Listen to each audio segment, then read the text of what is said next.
Do not confuse this with treatment or mental health advice or direction. Nothing on this podcast is made to supplement or supersede the relationship and direction of your mental health caretakers. Although David Kozlowski is a licensed marriage and family therapist, he is not functioning as a certified mental health professional in this environment. And same applies to any professional who may appear on the OG Therapy podcast. Welcome to the OG Therapy. Mamas, don't let your babies grow up to be gamers. Seriously though, don't let them grow up to be gamers. And the reason why I'm telling you that, if you have not listened to our last episode, go listen to the last episode about what you need to do if you want to make sure that your kids don't fry their brains playing video games all weekend, all day long, all summer long. And the reason why you don't want that, this episode is specifically for parents out there that are worried about their kids becoming full-blown addicted to video games. And I'm going to give you the number one reason why you do not want your sons to be addicted to video games. And here's the main reason why. They won't become men. I'm not joking. It will disrupt their development to develop masculine, healthy, very well-balanced masculine traits if they become a hardcore gamer.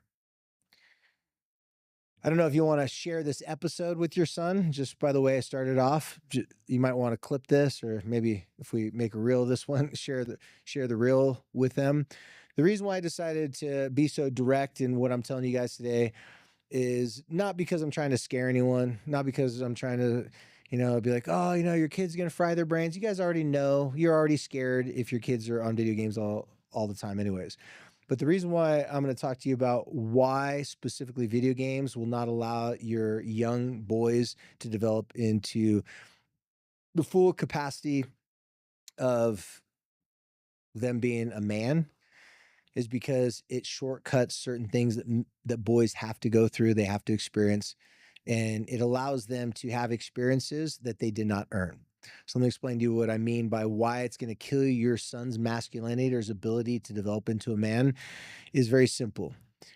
All these video games, in fact, many of them hire psychologists. They hire people to understand the customer, their client base. So if you're trying to make a video game specifically for young men, there are some things about young men that we know from psychology that young men want to achieve. They're interested in physical activity. They're interested in slaying the dragon, getting the girl, being the hero of the day. Well, when you're playing a video game, your brain is focused on how do I win at becoming this type of hero on this platform, on this digital space that is not tangible, it's not real. The only thing that's real, the only thing you can hold on to is the paddles, the console when you're turning it on. That is very real. What your eyes see is very real. But what isn't real, it's not genuine, I should say, is the dopamine, the chemicals that your body produces, the adrenaline while you're playing that game.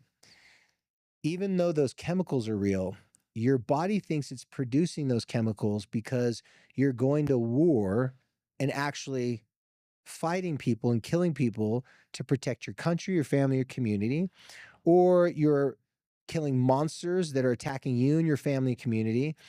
Whatever the games are that most young men are interested in, it's not by accident that they're curated and brought to your young man or your young boy in your life in the way that it's done. They tell stories, the story arc of the video games, almost like it's a movie. Then they get them in that mindset, the hero's archetype, like, what do I have to do to win and be successful?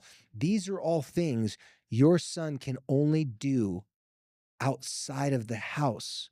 Or, sometimes it can be inside the house if there's housework to be done, but only outside in the real world. If your son does it through a video game console, through their cell phone on a video game, what they're doing is they're creating fear inside of that person, meaning they're actually making themselves more of a fearful person by playing video games all the time because they're getting good at dealing with combative energy online and in a digital space, not in reality. They're talking trash. Let's use Call of Duty, for example. They're talking trash with their friends when they're playing the video game. And that trash talk could be very similar to military men who are Navy SEALs or Army Rangers. They're out there in a real life or death situation trying to kill the enemy. And in the middle of killing them, they're talking trash to their friends because that's their camaraderie. That's the band of brothers. It's, they went through boot camp and they have this whole entire belief and blood, sweat, and tears. And then they're talking trash to each other in the combat field. But when you hear these boys talk trash online to each other, it's a different trash talk. It's a trash talk where there's no consequences. There's nothing really at stake except for ego. There's no blood. There's no sweat. There's no actual tears. The only tears that come from is that if their ego gets crushed or if their friend makes fun of them because they missed a shot or they screwed something up. That is going to create fear inside of your young man. And the reason why it's going to create fear inside of your young man is because they will have no confidence at dealing with real combative energy. See, for most of my clients that come to me and they say, yeah, I got a gamer kid. I got a kid that, is addicted to the video games, can't get him off. I go, okay, great. Let me guess. He doesn't do really hard physical things. Oh my gosh, David, how did you know?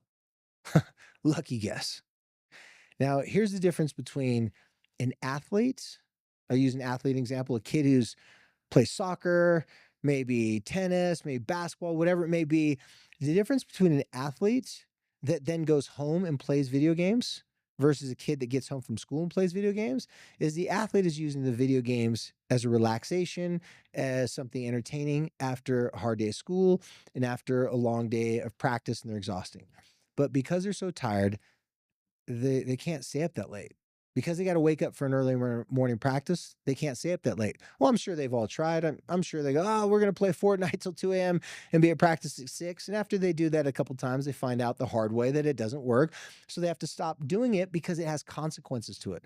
Playing video games for an average young boy, young man, playing all night long, sneaking their console out, the only consequences that come from that is their sleep, their mental health, and their parent sanity.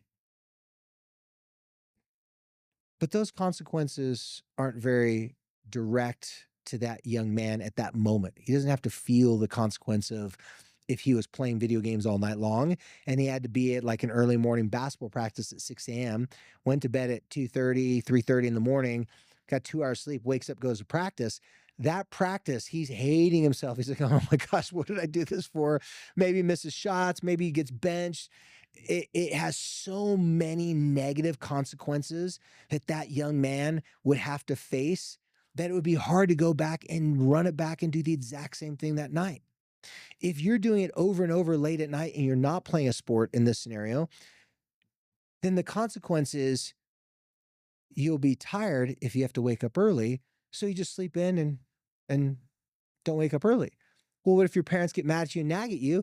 Well, then you get mad at them back and you make their life horrible and miserable and comfortable to the point where they just stop nagging you about it and they leave you alone. And you stay up late again the next night because that night caused you to go to bed at 2:33 in the morning. So now the next night you got to go to bed at 2:33 or maybe 4 in the morning. And it just gets later and later. Before you know it, you're not even getting to bed until the sun comes up the next day.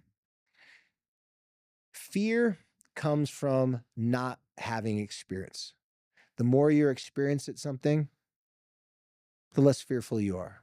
The reason why your kids aren't scared to steal the video game console, lie, cheat, and steal, or to go late into the night to play the video game is because they've done it before and they do it all the time. So why should they be fearful of those consequences? Because the consequences most parents give, like, oh, I'll take your phone, I'll do this. And, it just causes a big fight. And usually teenagers are going to win those types of fights if the parent doesn't know how to handle it. So go back and listen to my last episode of how to handle it. But I'm telling you guys right now, this is not a step or there's not a tools and steps podcast for you today. This is the podcast to kind of shake you up and let you know your son's not going to be a real man. And what I mean being a real man, I mean a man that's capable of doing hard, difficult, strenuous, physically, mentally things to better the lives of his family and friends around him.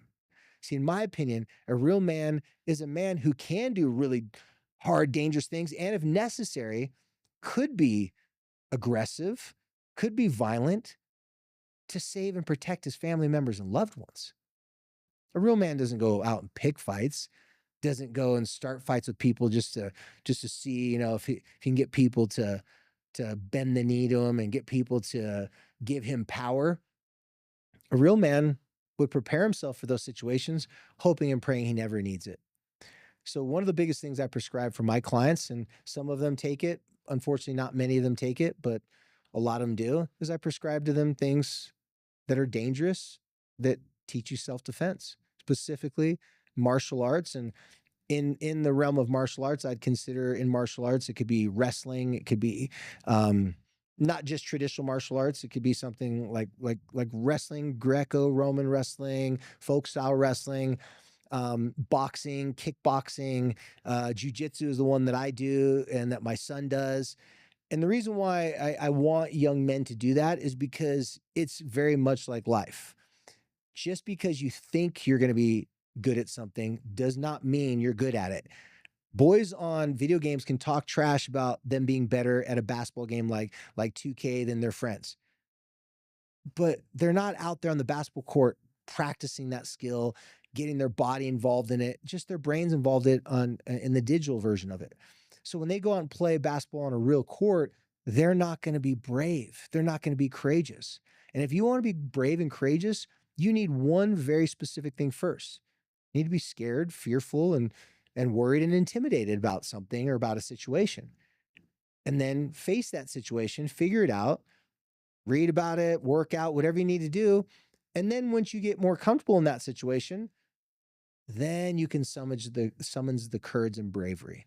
Because there's no reason to be courageous and brave if you're not scared of something. You can't bring that to you. You can't summons that from the universe to your heart and your soul. So very simply, the more your kids trend towards being a gamer and not using video games just as a release or something for fun and entertainment, you're creating a young man that will be bitter, resentful, and be angry at all the other men inside of his life that are getting the girl, that are winning in sports and academics and work and life, because the boys who get addicted and become hardcore gamers very rarely. Now, there's always the exception to the rule. There's always that 1% person. There's always a person like, oh, I was, eating Cheetos and playing video games my whole entire life, and I became a pro at it. And then I got an executive job for Sony and PlayStation. Then this happened. I'm sure there's those stories out there. I don't personally know one, and I doubt you do either.